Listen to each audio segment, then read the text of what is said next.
Beep! The following episode of the Diabolical Podcast features spoilers for Guest House Paradiso. Beep! Look, Mr. Twat. Pronounced wait. Spelled twat. T-W-A-T. Twat! Good evening, Mr. Twat. It's cunt. This is Diabolical, the comedy podcast where four long-suffering friends dissect films' most dastardly schemes, then compete to improve them. I'm your host Gaz, and this week's movie is Rik Mayall and Adrian Edmondson's bottom spin-off, Guest House Paradiso.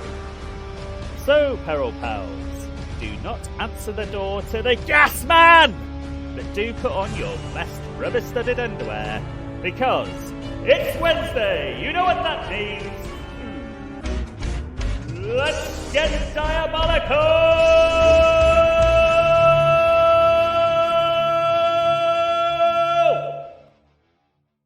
Hello and welcome to this week's pod, wherein my three friends and I comprise the panel of peril who will compete to see who can improve the villainous plan of the week the best to earn points for the leaderboard in the show's competitive round. But first, if you could introduce yourselves and tell me what your worst vomit was, projectile or otherwise. And let's begin with the Cinemaster. Hello, Cinemaster here. It's been many times, obviously, with the booze, but I can't remember a lot of them. But the worst time was I think it was like a 24-hour bug from Tesco? When I swam in a river, the River Trent. I vomited so hard for so long, eventually I... Ooh. Oh dear. That's too far. That's too far. Bleep that. Yeah. And next, let's go Craig. Hello, Craig here. My worst vomit is one that I can't remember, but I remember waking up to a bed that was covered in thin, almost clear purple vomit. And trying to remember what happened the night before, but only been out with a friend from work and we'd only had a couple of drinks. And then there was a girl who was kind of chatting him up and he had the same experience as me and he thinks that we got roofied, but he doesn't remember what else happened to him. So, yeah, there you go. Drinking red wine, were you, for it to be purple vomit? Just drinking Cheeky Vimtos? Jack Daniels and Coke. Nothing purple. That's why it was so weird. But maybe after that, someone gave us something purple, or we bought something purple, because I have no memory after that initial quiet drink. Drank a bottle of Cowpole. Yeah, it's quite possible, yeah. Trying to make some flaming moes. Yeah. And Ben. Hi, Ben here. And my worst puking experience was after a weekend where Mina and the two girls all got a sickness bug. And I looked after them the whole weekend and thought I was fine. And then I had to fly to Taiwan for work on the Monday morning. Got on the plane, everything was hunky-dory. About halfway through the flight, I just felt my stomach turn. And oh no. Uh-oh. If I'm bad here, they're not even going to let me through the airport. So I just closed my eyes and just went into a meditative state for the whole flight. Just focusing. Got off the plane, just kept that focus, got through the airport, got in the taxi, got back to the hotel. The guy dropped off my bag. I said, thank you, closed the door, straight in the toilet. That was it then, all night. Spewing my lungs, guts up. Ninja focus works, see? Yeah, and then the next morning, got up, went to work. Wow. Bloody Nora. You absolute hero. You have to show us the medal you got for that one time. All I got was an article about some Toyota dealers in Taiwan, sadly. That was definitely worth it then. See? All worth it. I have actually thought of the worst time I was ever sick, and it affected lots of people. And go on. When we went to Reading, I drank a litre of vodka in about an hour. And then that was silly. Then I remember dancing around for a bit and then waking up the next morning in a tent I was sharing with 3 or 4 other people on my own. And I looked out and there's everybody else has piled into the other tent. And I was like, why are you all over there? And they were like, look in the tent. And down either side of me in this tent was just rivers of sick throughout the night. And I was so ill, I couldn't drink the rest of the weekend. And that was on like a Thursday or Friday, and it was going on till Oh, the God. Sunday. You got a bit excited, did you? I got a bit too carried away, Yeah. and that was it. Serves me right. Easily done. Mine's a similar story in that vein, getting a bit carried away on holiday in, I think it was Sicily, an all-inclusive holiday. Oh. I decided it was a wonderful idea, starting at about 11 a.m. to try every single cocktail on the menu in quite rapid succession, which by about 2 in the afternoon was quickly revealed to be not a very good idea. And I spent most of the rest of the afternoon kneeling on the floor with my head down the toilet, followed by an evening meal, just sat staring straight ahead at the kids, not moving. And to this day, every couple of months or so, one of the children or Becky will say to me, "Hey, do you remember that time you had every cocktail on the menu and you were sick all day?" Yeah, I do. You keep on bringing it up. I'm never going to forget it. Did you at least complete it, your mission? I'm not sure. I'm not sure.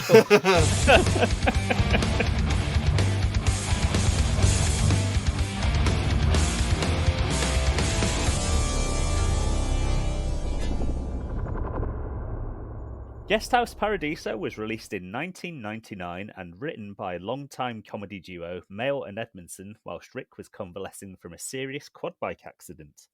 The film was shot for a thrifty £3.5 million budget, yet is still classed as a box office bomb. The worst kind of bomb. Nevertheless, the finished film has sequences of the brilliance that would be Rik and Aid's hallmarks of their career in comedy together. Comedic violence, gross-out humour, making themselves look buffoonish, all seen in the likes of Bottom, The Young Ones, The Dangerous Brothers, Filthy Rich and Catflap, The Comic Strip Presents, and much more besides. The regard with which the pair were held is reflected in securing the services of world cinema star Vincent Cassel to play villain Gino Bolognese, and their eye for up-and-coming screen talent is plain to see, with Bill Nighy, Simon Pegg and Kate Ashfield all cast in strong supporting roles. Make no mistake, Peril Pals, this film is not perfect, but when it hits, it does hit very hard and is frequently hilarious. But what did the panel think? Let's hear from Craig first. Well, we've done a few TV sitcom movie spin-offs now, and we always get around to discussing the same thing when we talk about them, and that's the cinematic quality of them. And we agreed that Alpha Papa was more cinematic than the TV show, I'm Alan Partridge, but we all, I think, agreed that the League of Gentlemen's Apocalypse was much more cinematic than Alpha Papa. But what I would say about Guest House Paradiso is, it is not just cinematic, it is cinema. It's I can't believe the budget is $3 million. It's gorgeous, and I can't believe it's Ade Edmondson's debut directing, because it's fantastic. It's so good, not just in terms of the slapstick comedy, which they do so well, but the lighting, the choice of shots. Obviously, the name is an allusion to Cinema Paradiso, and I think it's obvious that Ade is a fan of and drew from European cinema. But yeah, I think it's an incredible achievement. The stunt work in it is exceptional. It's paced and edited really well.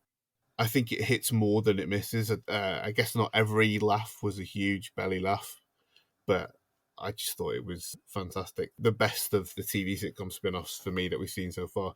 Absolutely brilliant. Oh, good. Glad you enjoyed it. Well, then next, let's hear from Ben. Well, it's a bonkers plot that is really just a vehicle for Ed Edmondson and Rik Mayall to do what they do best, which is incredible physical comedy and absurd gags. In the few moments I wasn't laughing, I was just smiling because it was such a treat to be back in their company, back in with Richie and Eddie. Even though Richie came across a little bit more evil than I remembered in this one. He's not the same character, is he? He's yeah, I know he's slightly different. No, he's not. He's called Richard in Bottom, and this is Richard Thwaite. And Eddie in the TV show was Eddie Hitler, and in the movie he's called Eddie Elizabeth Ndingombaba, something like that. That's right, yeah. Which is amazing. But the supporting cast, the dodgy stereotypes aside, all play the straight man role perfectly.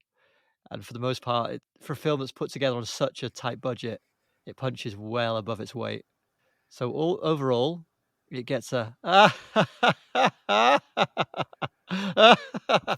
of 5 from me. That's exactly what you want from a comedy film out of 5, I would say. Yeah. So let's hear from the Cinemaster. What's your take? Well, I must have been watching a totally different film because I found it tedious as fuck. Okay. I mean, I'm a big fan of Eddie and Richie, and I've got all the series of Bottom. I've got the Young Ones complete series as well, and I love that. And I remember seeing this, as I've already regaled you with stories of a couple of times before, seeing it instead of seeing The Sixth Sense and being quite disappointed and not seeing The Sixth Sense and seeing this, and then thinking, oh, maybe it'll be all right because I like Bottom. And I hated it at the time, and now I thought maybe age for some reason made me pick something out of it. No, it's absolute shit. Got nothing from it. It was just basically like an episode of Bottom stretched over an hour and a half. Yes, there's moments to like. Don't worry, I've got like bits, quotes, and things like that, and little bits of it. But I just thought it's just too long. By about an hour. By about an hour. Yeah. So you would have preferred a single episode. Honestly, I really tried. I really tried as well because I was going off the back of not liking it when I was a kid, and I thought if I didn't like it then, why am I not going to like it now? And my final note is, even people being violently sick on each other couldn't save this from being a disappointing film. So I am impressed as well that they made it for such a small budget. Really, that is impressive. I think when Rik Mayall has the scene, he has it much more than Ade Edmondson. He's absolutely like you just said. Then he's a totally different character, and he's like Basil Fawlty on acid, hiding under a table, screaming. Yeah, exactly. But he's great. But that's all I thought it was. I thought it was a really, really slapstick sort of Fawlty Towers kind of thing. I didn't think it brought anything to Bottom, even though I know this isn't a Bottom film per se, but essentially it is, isn't it? Yeah, essentially it is. I'm really sad that I didn't like it, to be honest, more than that I didn't like it. So fucking hell, Jesus. Yeah, but, but I like I say, I love them so much. Well, my opinion lies somewhere in between the two ends of the spectrum that the panel have had so far. I think it's at once uproariously funny. Some of the slapstick in this genuinely had me doubled over, unable to breathe. My current wheezing condition, which you might be able to hear at home, notwithstanding, particularly a moment early on where they're serving breakfast and Eddie blows a pencil up Richie's arse. He lunges over the table, like making grabbing motions to Bill Nighy's common law wife's tits. Grunting as he does so. That is so good. Lots of little moments like that are just genuinely hilarious. But as the Cinemaster was saying, I think it is stretched a bit thin. I think perhaps it might have worked better as a series, chopped up and restructured slightly for me.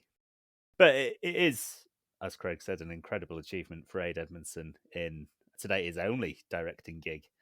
It looks fantastic, right down to sort of the opening of himself, Ade Edmondson, riding on a motorbike towards the guest house Paradiso, pissing off what an the opening that is. It's so good. Yeah. The sequences in the attic, lit by candlelight, are superb, and they really show off how great Rik Mayall is in close-up when he's just lit by candlelight. Yeah. His facial expressions are, by turns, massive and wildly slapstick and comedic, but he's also very subtle at times as well. Just a little flick of the eye when he's unsure of himself, which is equally as funny. Yeah. Superb Rik. He's very much missed on the British comedy scene. Yeah. That's what I'd say this brought to Bottom that it didn't have before. Cinemaster said, I don't see what this brings to Bottom. And for me, it was to see these guys on the big screen because of the subtleties in those facial performances. Yeah, right. Like at the start when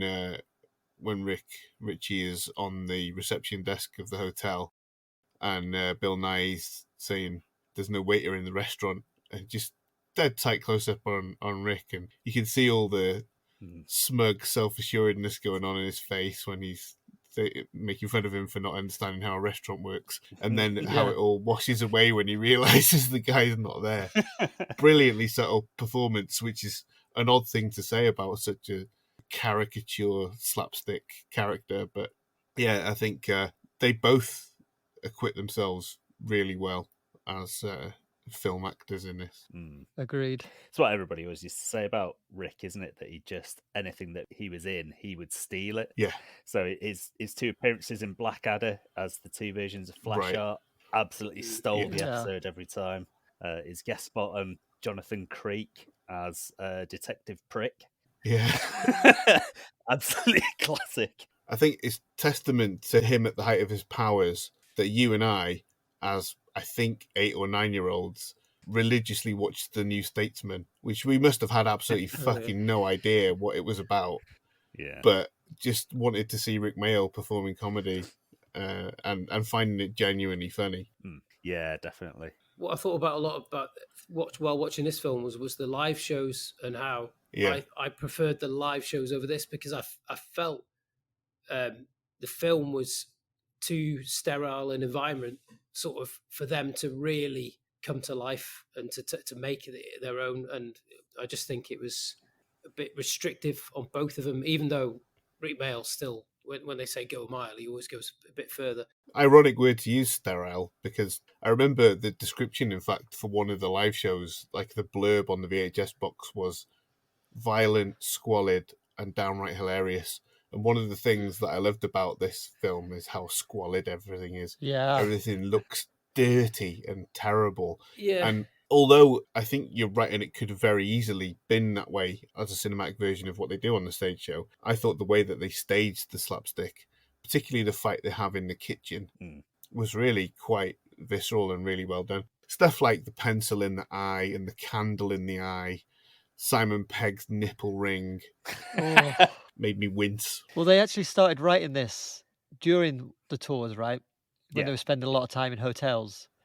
And then, as you said earlier, Gaz, when Rik had his accident, they started to finesse it, because the first read-through of all the material they put together after being on tour, they did a timed read-through of the script, and it was 3.5 hours. Jesus. Too long. Interesting that they open it with a deadly bike stunt sequence following Rik's quad bike accident. Yeah.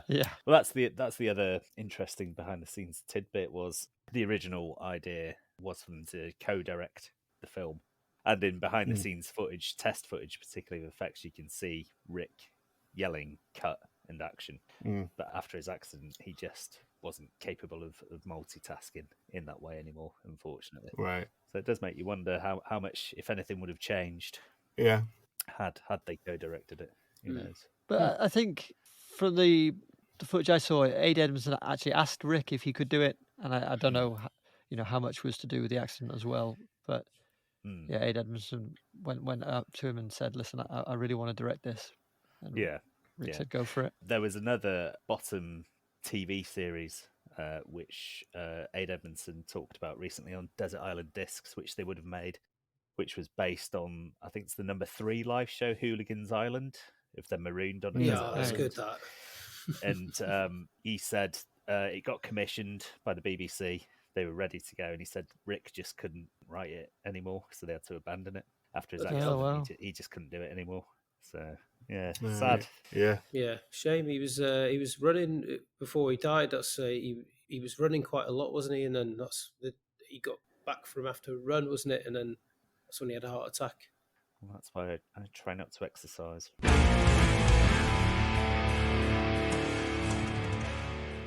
Well then, shall we move on to our favourite moments? And let's begin with Ben. There were so many. I think we highlighted it a bit earlier, but I want to talk a bit more about it. The fight sequence in the kitchen. Particularly where... It's a long one.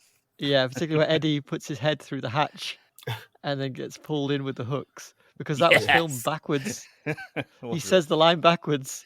It's amazing. Yeah, and they reverse it. Having watched a lot of behind the scenes Twin Peaks footage recently, that's not easy. Yeah.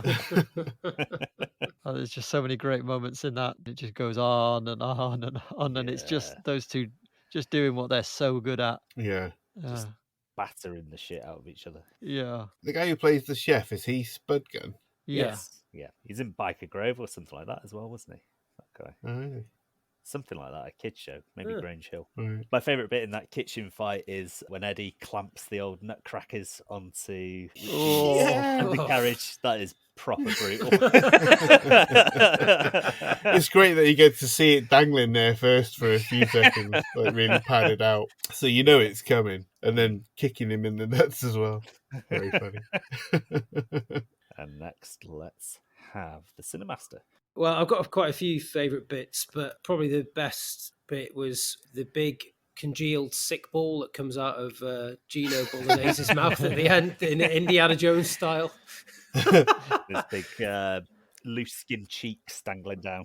Yeah. Oh, yeah. Yeah, that's Just mental. that whole sequence. I just you know because they're just being violently sick over each other and stuff like that, and you think it's just going to keep on going like this. But no, they must have gone, what can we do to top all this stuff now? And then they just must.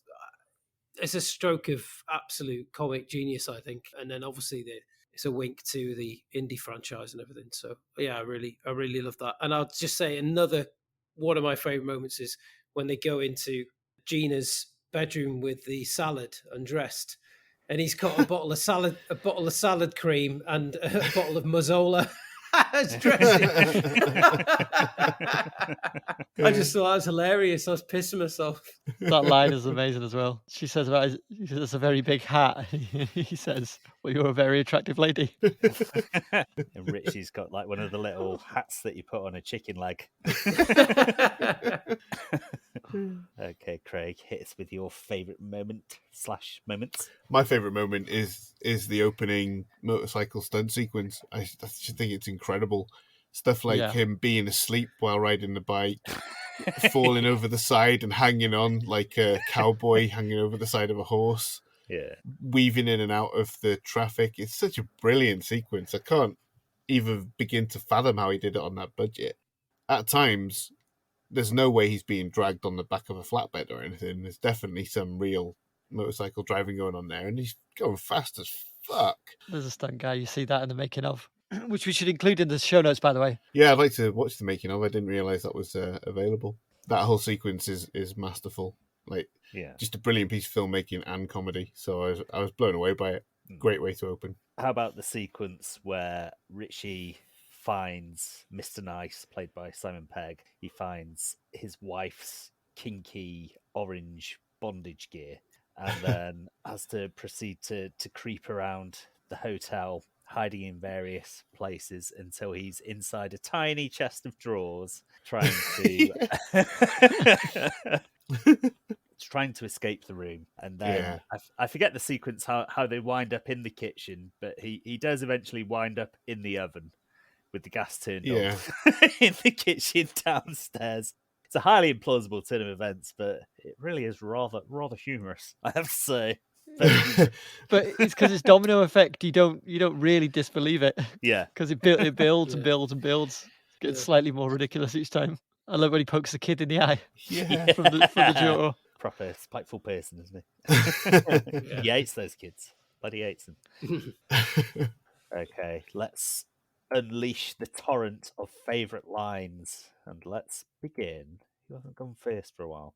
Let's begin with Craig. So my very favourite line is when Bill Nighy and Kate Ashfield are in what we'll call the restaurant, and because there's no waiter, Eddie tries to fill in, and he keeps trying to present them with the wine list. And the second time he does it, he's, here's the wine list. And Kate Ashfield says, but it's a bit early for us. And he says, well, what are you doing up then? Very good. Brilliant. Ben? Well, I've got two that I can't separate in terms of how much I like them because they're both so great. So the first one connects to what Craig was just saying. It's when they're serving breakfast, and Richie takes over from Eddie, and he opens that little. It's like a little spout to go through to the kitchen. No, Feeb, one boiled egg. Feeb. I was dying every time I said feeb. Yeah, I was pissing myself for that as well. I was just like, what on earth is going on? And then the other one, if you'll indulge me, was when Richie was stuck in the oven and Eddie leads Gina Carbonara out and is talking to her, and then there's an explosion in the kitchen. Or there's a big banging or whatnot in the kitchen, and Eddie says it's mice, and then there's an explosion, and then he just goes, Basque separatist mice. Yeah. You've just nicked both my favourite lines, you bastard. Oh, sorry.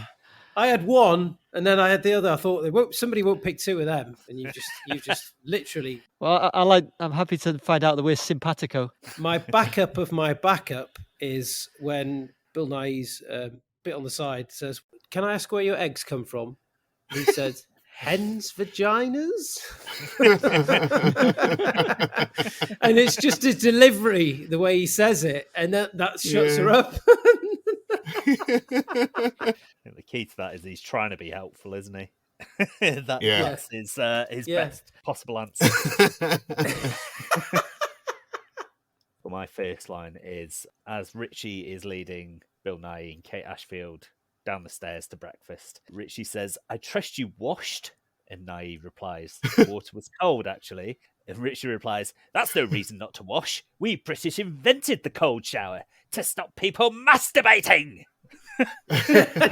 Apropos of nothing, just being absolutely horrendous instantly. I'll do one more. When Simon Pegg and the Nice family check in at reception, Richie says, "As we always say at the Guest House Paradiso, have fun, don't go in the water, and try not to get shit on the sheets." I got one more that I had to write down, and it's so throwaway that I'm not sure if the majority of the audience would have even noticed it. But it's when Richie, in an attempt to steal Mrs. Foxfur's gold teeth, tries to pass himself off as his own Scottish brother, who's a dentist. And when she wakes up, he says to her, "That's all looking McFine." Oh, yeah.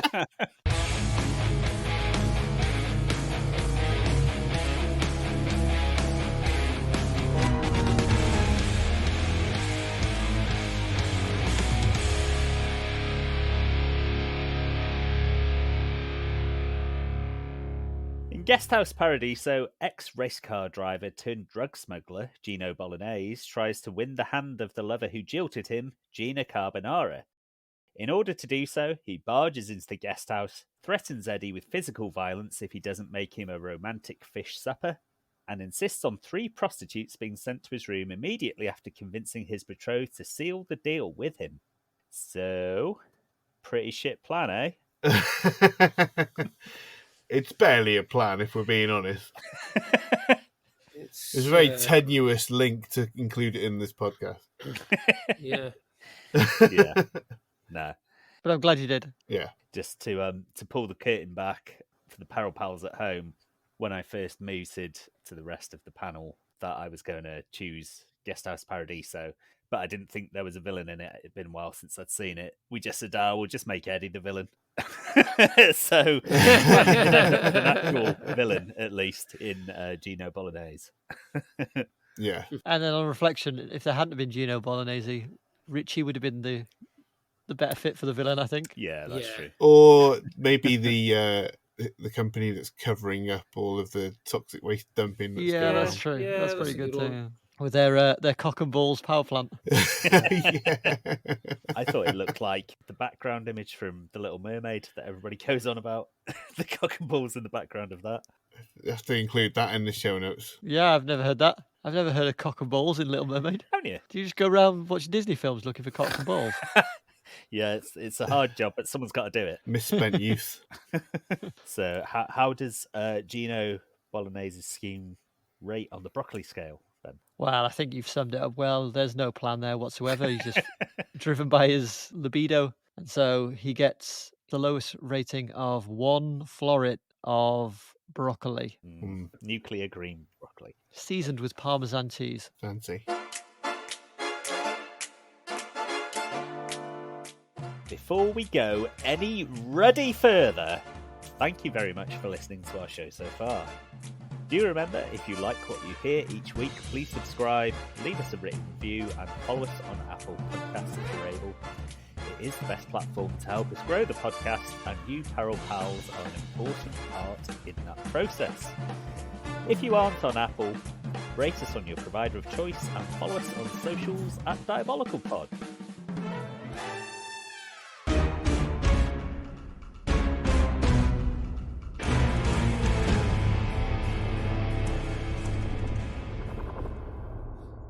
And now we come to the part of the show where the panel of Peril compete for precious Peril points on the Perilous leaderboard.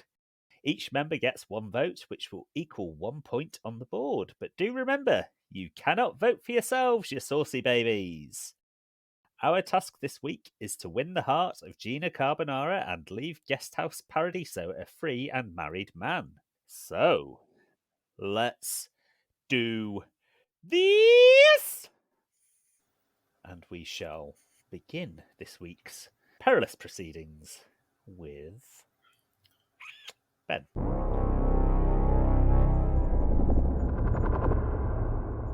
Save the best for first, eh? Oh, yeah. As we well know, it's first the worst. I'm intrigued to see what spin everyone's put on this non-plan. Gino Bolognese zips along the narrow coastal lanes that wend their way to Britain's cheapest hotel. His desire for Gina Carbonara urges him onward like a turbocharged fuel injection engine. He arrives at the Guesthouse Paradiso, glances at the scooter parked out front, and heads inside like a piston thrusting into a chamber. Eddie, the bald, incoherent bellboy, leads him to Gina, and the conversation with her goes as it does in the film. But instead of getting violent, Gino breathes deeply and remembers the thrill of the drive to the hotel. He remembers the skills he possesses that made him the great playboy racing driver Gino Bolognese. "Give me one last chance to prove myself to you, Gina," he begs, like an accelerator pedal pleading to be floored.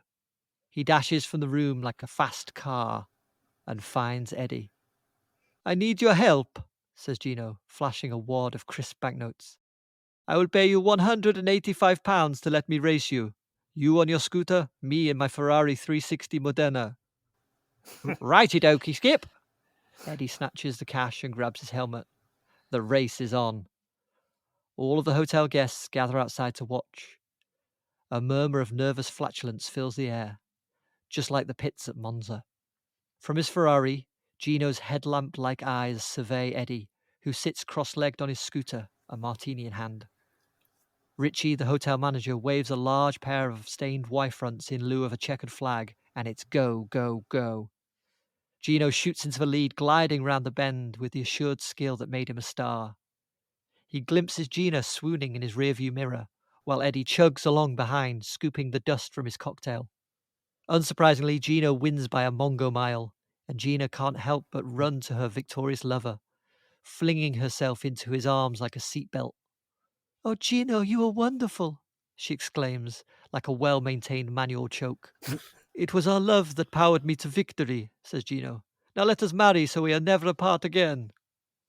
Once Eddie returns, Gino gives him 50 quid to officiate the wedding. Richie borrows a fine gown from Mrs. Foxfur and becomes the perfect bridesmaid, as Gino is too repulsed to sleep with him. As Gino and Gina leave in the Ferrari for a honeymoon in far more luxurious surrounds, they glance back to see their wedding guests puking with pure emotion. It's a sight they'll remember for at least 10 minutes. How did you arrive at the figure £185 out of interest? It's a strange amount. That's why I arrived at it. I wanted it to be an unusual amount. Okay. So Gino wins the race because he's got more love for Gina, not the fact that he's driving a car with 450 horsepower and he's riding a moped. And Gina just swallows that hook, line and sinker, does she? Well, yeah. But so Yeah. Gino is a former professional racer. Gina is a woman. So what are you trying to say? That's just a joke, Peril Pals. I do not mean that. Okay. Yeah. I don't think she knows a lot about cars. He seems quite famished when he arrives at the guest house Paradiso. How does he get away with not eating the fish? His mind is set on racing. One track mind. Yeah, he's just like, I need to show her my skills. That's what's going to impress her. And he forgets about having something to eat. You know, when your libido's acting up, you don't need food. No. Maybe being a drug smuggler, he's just quaffed a load of drugs which have suppressed his appetite, which have enhanced his racing skills. Why is he a drug smuggler? He's a drug smuggler. They say at the start. That's what he says, he's a Playboy racer. Ex-racer, now drug smuggler. Doing it really quickly in his cars. Yeah. Okay. Well, any further comments, questions, queries, qualms? Very good. Let's. Should we vote? Funny guy. Let's go with the Cinemaster.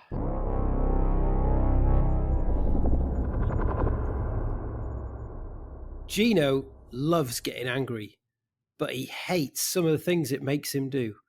It's not worth it. I mean, he's driven away the love of his life, for Christ's sakes.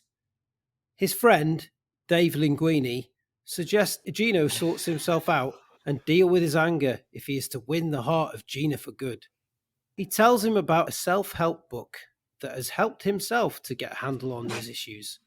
A book which has gained popularity over the 90s called The Dance of Anger. Essentially an anger management book. Dave tells him to go to the bookshop run by their other friend, Sharon Mamma Mia, and pick up a copy. Gino, although skeptical at first, trusts his friend and picks up a copy and starts to read. Needless to say, it's a revelation.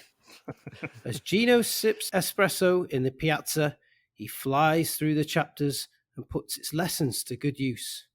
Someone cuts him up while driving. No problem. Too much oregano on his pasta. Forget about it. Feeling like he's mastered his demons, Gino tracks down Gina to the guest house Paradiso. Instead of smashing down the doors and being a misogynistic bellend, he's the epitome of charm. He's even brought an entourage of people with him, including a Roman Catholic priest. They descend on the guest house and turn it into a venue fit for a wedding. As Gino drops to his knees, he tells Gina about his anger management control, shows her the book and professes his undying love for her.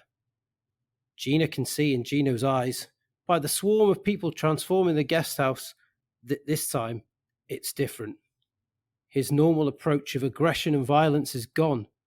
When Gina looks at him, she sees a changed man. Later that day, after Richie and Eddie have been paid their dues, Gino and Gina are married on the top of a cliff edge by the priest.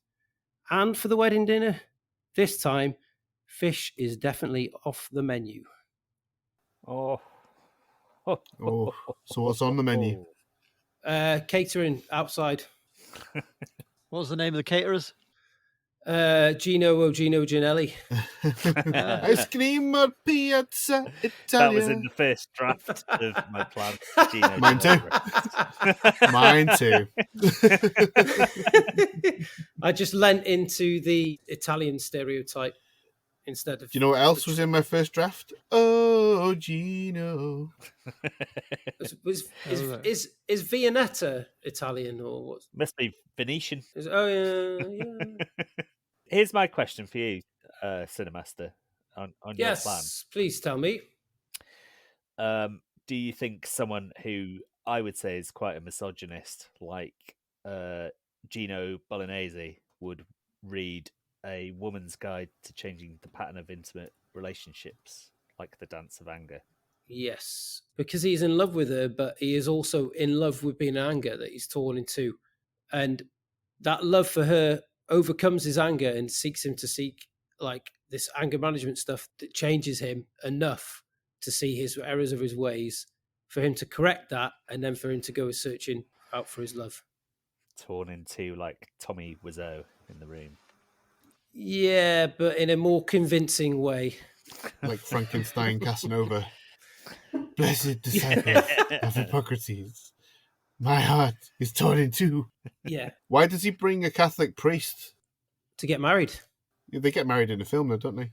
without the aid of a Catholic priest. Yeah, but when he does it this time, because he's a changed man, he brings a whole entourage with him, ready to do it, and then they sweep. You know, like when in some of the movies they like, get people, they sweep into a house or something, and they go, take that down, take this down, and it's that kind of affair. Like Father the Bride, Martin Short. Yeah. Dave Linguini's not a very realistic name, is it? Yeah, but do you think Sharon Mamma Mia is a bit more like it? Yeah, only because I know a guy called Mark Mamma Mia. But is that actually his name? No, I don't know anyone called Mark Mamma Mia. Made it up. So my two problems with your plan, Cinemaster. Yeah. First, you said oregano when everybody knows it's oregano. No, it's not. Only if you're Big Boston Ben. Oregano? It's got an E in it. Oregano. Do you call them herbs? You mean oregano? Put some oregano on my steaks. Hey, I want some herbs and some oregano on my Parmesan. Exactly. No, it's herbs, oregano, and Parmesan. What do they call oregano in Oregon? Because they don't pronounce it Oregon. They pronounce it like Oregon. So why aren't they calling it oregano? No, when they're saying Oregon, they're talking about their penis. Okay. I've just been confused the whole time. Look at my Oregon. Right, so you got a problem with my Britishness. Okay, we'll draw a line under that. What's your second problem? I posit that it's not anger that is the main issue. It is lust. Lust. He does ask for 3 prostitutes. And he slept with the 3 bridesmaids. Yeah, but it's the anger that drives him to go and find her, isn't it? And he's like, "You will be mine," and then after you're mine, that is it. I'm gonna have my way. But once he's overcome his anger, he can see that that's been driving his lust as well. Okay. So he's angry at himself and he just wants to make sweet, sweet love to all the bridesmaids. He just wants it all. Basically, when he's angry, that's in control. And he's just going, yeah, why can't I have this? Why can't I have that? And his anger is in the driving seat. And it's telling him, why stop here when you can have Gina and then you can have all these other women as well if you want. But then when he gets a handle on his anger, that's when he understands none of the rest of the shit matters. If he can't have Gina and she doesn't want to be with him, then the rest of the shit just doesn't matter. Very good. All right. And then I recommend a follow-up book to the one he read, and that's The Little Book of Calm. Let's hear Craig's plan.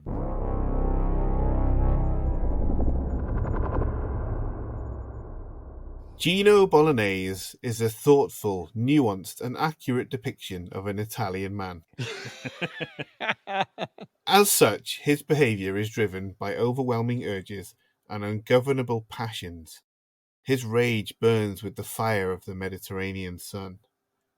Vincent Cassel is French, and as such, his urges are more governable, his passions more subtle and patient.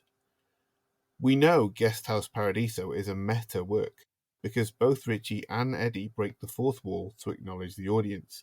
Therefore, we can conclude that somewhere in his unconscious mind, Gino has access to Vincent's French powers of seduction.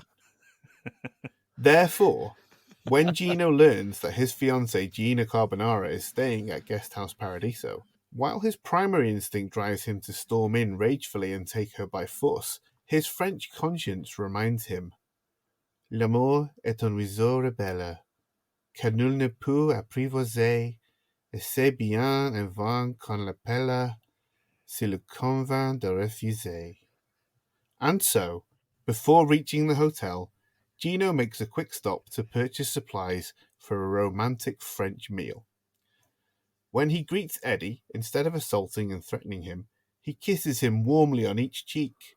And instead of asking him for 3 prostitutes to be brought to another room, he asks for a madame and several courtesans to be placed in an adjoining boudoir. When he finally greets Gina, he does so with a knee-weakening French kiss, a bottle of champagne, a stick of French bread, and some French fries. As such, Gina falls in love with Gino. They do not eat the fish. So once they are wedded, Gino is free to spend the rest of the night with his hookers, and in the morning, he leaves with Richie, Eddie, and his new wife for a new life abroad. So it's a bit like Last Action Hero. It's exactly like Last Action Hero in every conceivable way. I know exactly what you mean. And we don't need to follow up on that because I think everybody's on the same page as you. So who's Benedict in this scenario?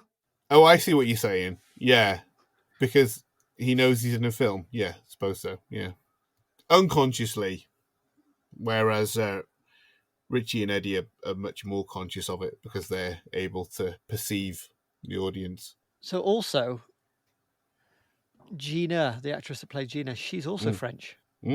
That's why she'd love all this French shit. So you think she'd love it rather than be immune to it? Absolutely. I mean, why wouldn't French people enjoy French food and the French kiss?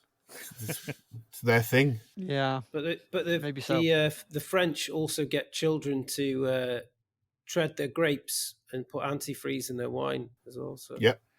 It's not really relevant to the film, but you're right. Voila, un bonbon. I need wine for my children. Come on, you're Disneyland. Trust you all recognise the passage in French there. Yeah. No. When you read the menu from Le Bistro. You've all seen Magnolia, yeah? On the Quiz Kids. Oh, Christ, I'm not going to remember all the line from that. Quite some time ago. Yeah, it's been a long time. Love is a rebellious bird that none can tame, and it's quite in vain that one calls it if it suits it to refuse. I'll tell you what it is. It's pretentious. Next. That's fair. Pretentious? Does that work? Who knows? French pretentious? Well, I never. Rude Frenchman. Well, I never. Just imagine, though, if I were to seduce any of the three of you, if I arrived with a buttered French baguette full of French fries. You've got Turner. That's your ultimate chip butty right there. You'd have to come with a pulsating chocolate eclair called Le Bon. So dark, light cannot escape its surface. No, you idiots. This is a picture.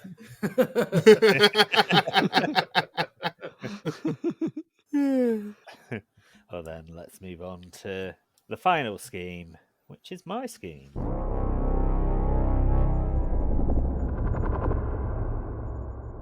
Gino Bolognese stands in the cool night air just outside the guest house Paradiso and bellows up to the room that Gina Carbonara has been situated in. Gina! Where the fuck are you at, Gina? A twitch of the yellowed curtain nets in the prize-winning actress's room confirms that she is in there. Is it just my name you don't like? You are yourself and not a Bolognese as yet. And what is Carbonara? Not cock, nor balls, but both in tandem, as is my love for you. Gina steps forward to her window and looks down upon her volatile lover. I'll take you at your word, she replies. Aye, things are looking up here, Gino thinks, as his eyebrow raises involuntarily. He continues to romance. With light as fuck wings, I flew here to perch on this shithole. This guest house cannot hold back my love just like you can't. Nobody in there can stop me. You are mine, Gina. She takes a moment before replying fervently, I had forgotten how much I love your company, but it is almost morning and I would like you to go. Hey, fuck you! I would fucking kill you, I love you so much.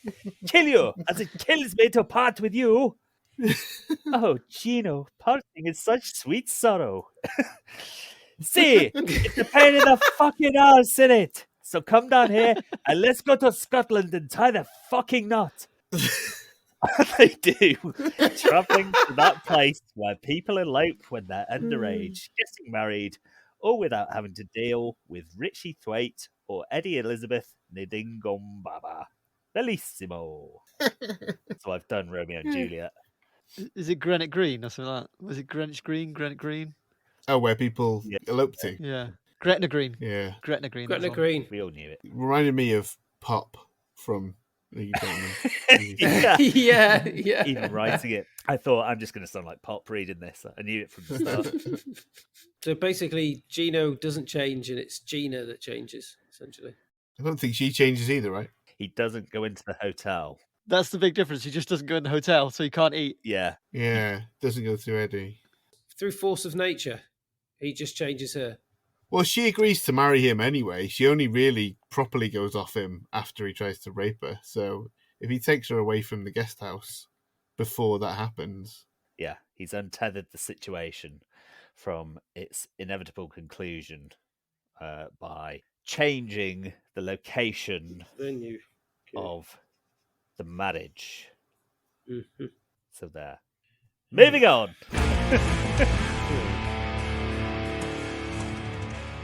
Those plans, if I'm not mistaken, were groin-throbbingly diabolical, weren't they? First, we had Ben's plan of a high-speed race between Gino and Eddie to impress Gina and win her heart. Then we had the Cinemaster's plan, which was for Gino to read a self-help book to calm his anger and become a more considerate partner. Craig's plan, where Gino realised that he was French actor Vincent Cassel and using his Frenchness to woo Gino Bolognese. And my plan, where Gino enacts Romeo and Juliet's famous balcony scene and then they elope to Scotland. And with that, if we could all cast our votes in the manner of casting a fishing line, but accidentally hooking a nipple.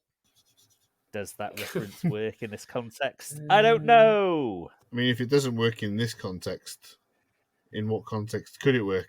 God knows. Let's reveal our votes, beginning with the world's okayest human, Ben.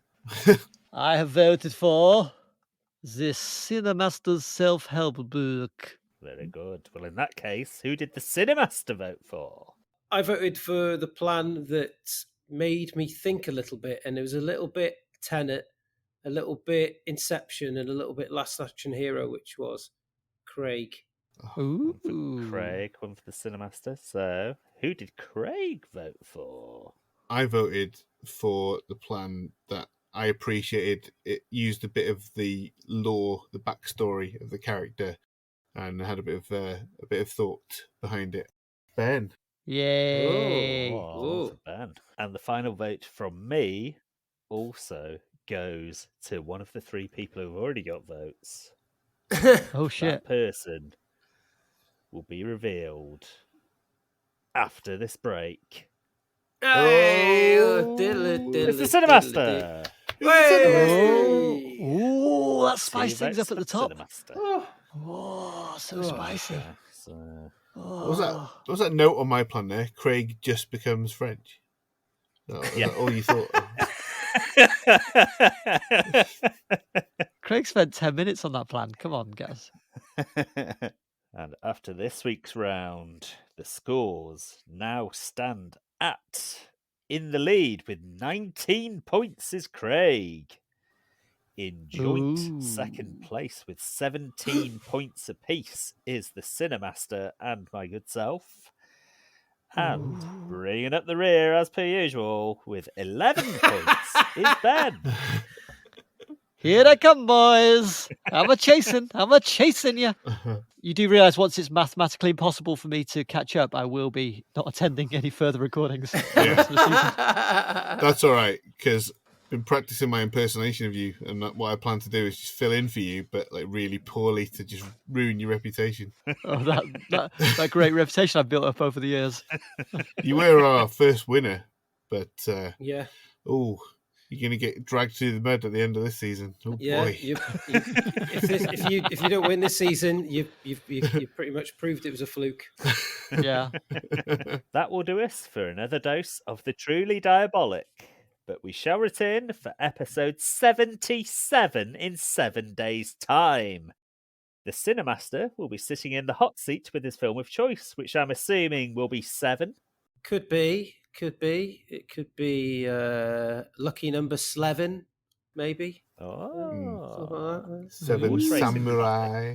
Well, no, seeing as it's the most wonderful time of the year, we shall be watching a similarly themed film, a sequel, in fact, a sequel to the film I picked this time last year. We'll be watching Die Hard 2, Die Harder. Ooh! Join us next week as we discuss Die Hard 2, Die Harder, if you would be so sodding kind and don't get any shit on the sheets. Until then, remember, everything will be alright in the end, and if it isn't alright, then it isn't the end.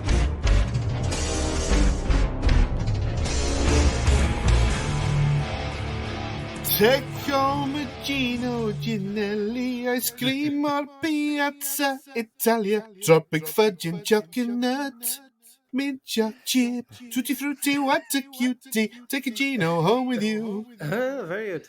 Gino, oh Gino Ginelli. How about just one cornetto?